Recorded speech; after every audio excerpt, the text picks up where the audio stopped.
Welcome to Chillin' 101. We hope this video helps. You start by verifying basic prerequisites: battery above 20% and iOS reasonably up to date so system services behave.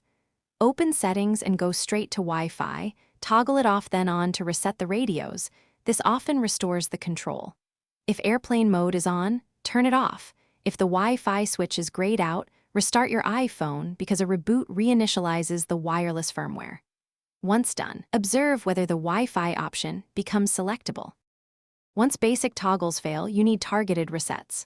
First, forget the network. Tap the SSID in Wi-Fi settings and choose Forget, then reconnect with the correct password to clear saved config conflicts.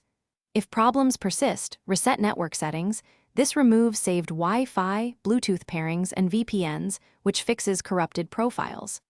At the same time, power cycle the router and confirm the SSID broadcasts. Interference or MAC filtering on the router can prevent. To finish, update iOS because firmware fixes often resolve Wi-Fi driver problems. Install any pending updates and reboot. If software updates don't help, back up your iPhone and restore it via Finder or iTunes to rule out system-level corruption. Restoring reinstalls the OS without hardware changes. If Wi-Fi still won't turn on after a restore, the problem is likely hardware. Bring the device to Apple support or an authorized service provider.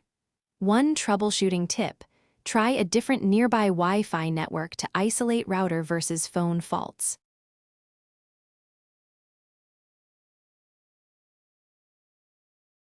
Thanks for watching. Consider subscribing if we helped you.